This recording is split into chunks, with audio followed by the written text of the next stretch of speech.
5 of us camping, but we keep counting 6. There were bright flashes of red in the sky. It's as if someone was waving around a flare light from space. Faint but noticeable. We all made UFO jokes and laughed as we nailed our tents into the ground. I knew for sure that there were 5 of us. We have all been friends since early middle school, and we're celebrating our high school graduation with this getaway camping trip. The flashes of red must have stopped randomly as we made conversation while fixing up our tent, so Dave managed to put his tent together the fastest and told us he was going to find some branches for the fire. I remember how he had worked with me at the local gas station last year. We used to do the night shift together, and it had made working at a desolate gas station much more fun than it was supposed to be. There was also Eric in the corner still reading his tent manual, fidgeting with his signature round glasses. I wasn't as close with Eric as I was with the others, but I still remember sitting with him in math class and copying his homework one time. Ava was also there talking with Sally, my cousin. Both had decided to team up and work on one tent at a time. I also have clear memories of them, hanging around at school in our usual places. In fact, I even knew Ava's younger brother, as he used to beg to go with us wherever we went. I bring all this up because I'm sure that there were 5 of us including me, and that I knew everyone in the group. So Dave had went to get some branches as we pulled out some foldable chairs and set them up around the fire pit. I remember feeling uneasy as the sun set and darkness began to consume the forest. The shadows of trees elongated around us as the minutes ticked by. Eric went to get a flashlight from his bag while we wondered what was taking Dave so long. He appeared soon after, the harsh rustling sounds of the bushes signifying his return. We were all buried in our chairs at this point, covered by our jackets hot. The temperature had dropped quickly, and a slight breeze was beginning to pick up. "Geez, you guys weren't even bothered to pull out a chair for me," Dave said as he arranged all the branches in the pit. We had set up 5 chairs around the fire. I tried to rationalize the situation, but no matter how hard I focused, my head felt like it was underwater. I had perfect clarity up until that moment. But when I tried to focus on why 5 chairs were occupied when Dave hadn't sat down, yet my head seemed to just stop working, as if something was reaching in and pulling out my thoughts. Instinctually, I felt even more uneasy now, and I had placed why. The whole forest had gone dead silent. I looked around at the faces of the others and could tell that they had felt the same. Eric was fidgeting with his fingers, trying to scan around the group and spot the extra person, but it was futile. I scanned every face, each etched in worry and frowning and frustration, except for, "All right, I'll get the chair myself," Dave said, breaking the silence and somewhat alleviating the tension. I got up and offered to help him. He looked into my eyes and nodded knowingly. We headed away from the fire pit towards the tents, but I kept my eyes glued on our group. "How many people are here?" I whispered to Dave as he looked around, and realized that we had indeed only packed 5 chairs. In fact, every person had brought with them their own chair. They were heavy to carry, and we wouldn't bring any extra needlessly. "There's 5, right? There's 5 chairs," Dave replied. His voice wavered as he spoke. "No, I just think maybe one of us forgot our chair," I said. My mind was struggling to address the issue head-on, and now sought to find rational excuses instead. I didn't quite feel in control of my thoughts. It felt like swimming in a dream, and if I tried to force myself to think about who the 6th person was, my head would begin to throb. "Yeah, that sounds about right actually," Dave said, relaxing and heading back to the group. When we walked back to the fire pit and circle of chairs, 2 chairs were empty, 1 for me and 1 for Dave. Everything was adding up now, even though we all agreed it wasn't before. Sally suggested we were all probably tired after the long hike to get here and probably just needed some sleep. She could have been right. We were all sleep deprived from waking up very early today to make it on time. Ava brought out the drinks. The whole 6-pack was empty. We all moved closer to the crackling fire for warmth as we took sips from our cans and reminisced on memories of last year. Ava was in the middle of telling us about that one time she was home alone with weird things happening in her house when I got these sudden chills despite the pleasant warmth of the fire. What felt cozy and safe moments ago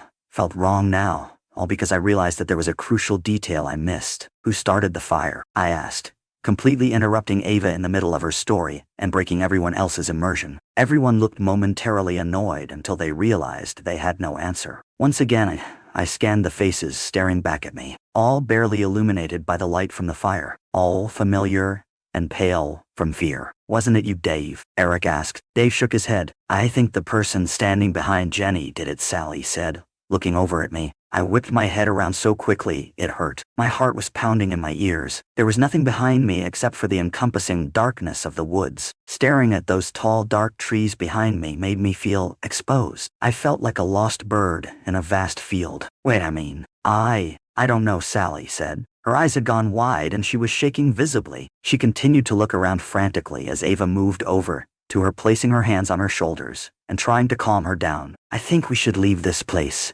Ava stuttered. Yeah, something just doesn't feel right, but I can't put my finger on it, Dave said. But it's so dark out in the forest now, we'd probably get lost if we leave now, someone else said. Yeah, I think we should stay the night and leave as soon as we can tomorrow, Eric agreed. I tried to protest, but realized Eric was right. The woods harbored an oppressive darkness within which navigation would be near impossible. Let's not sleep in our separate tents, just to be safe. We all agreed. We only brought one-person tents with us, but we could squeeze two if we tried. That way no one would be alone at night. Following this conversation, we all got up and made our pairs. I went with Dave and Sally, like always went with Ava. Eric kept complaining that he didn't have a pair, but we reassured him he did. He wouldn't accept it. I feel like at some point we all realized that there were only 5 of us, and suddenly we were all huddling up in the middle of the clearing. Why do we keep thinking there are 6 of us here? Eric asked. Sweat was dripping down his face despite the cold. We had nearly left him all alone on his own, under the assumption that there was another person. My stomach turned as I squeezed my eyes shut and tried to mentally recap everyone here. My head throbbed, but I kept pushing it. There's me, Dave, Eric, Ava, Sally, and Gaul. I was pointing at each of them as I said the name. I retched and emptied the contents of my stomach on the ground when I got past Sally. The left side of my head felt like there was a knife stuck in eye. My vision was blurry. Dave held me up to stop me from collapsing, and we all wordlessly started to move towards the tents as someone put the fire out. Dave helped me into a tent while the 4 outside discussed what to do. I could only focus on snippets of the conversation as the excruciating pain beating against my skull came and went in waves. Sally had the brilliant idea of arranging 3 tents together so their openings faced together at right angles in a sort of odd shape, so we could sleep as close as possible and also limit the entrance to our tents.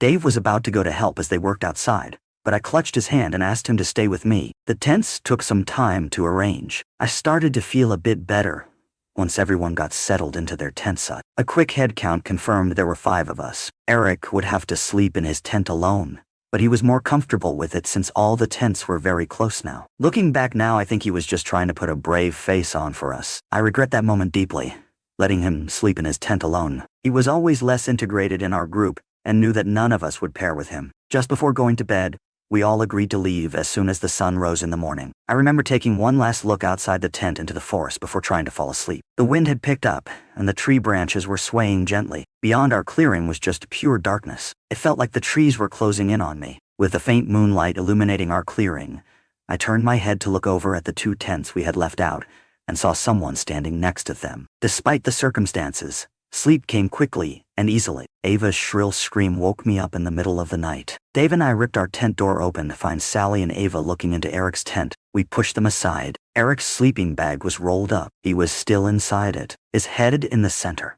face contorted in utter agony. The rest of his body rolled around it with the blue fabric now dripping with dark blood. Dave zipped up the door of the tent. Ava was in shock. Her eyes had become glassy and unfocused. Sally was shaking her repeatedly, tears streaming down her face. Dave picked up his torch and yelled at us to get up and run. We left the campsite behind and entered the trail we had come from. The 5 of us huddled together, Dave leading in the front as he cast his weak flashlight over the path so we could see it. All we had to help us get through this 2-hour trail was a small white circle of light. Even the moon failed to illuminate our surroundings through the dense foliage. Ava tripped and fell, twisting her ankle. We came to a stop. Someone said they knew how to splint it so we could keep going. They dragged her into the woods instead. It happened too quickly for any of us to process. Sally was about to run after Ava when Dave held her back. She struggled and managed to free herself, running into the trees to follow the echoes of Ava's screams. I was about to run after her, but Dave held me by the shoulders and shook me hard. "We need to get out of here, Jenny, please,"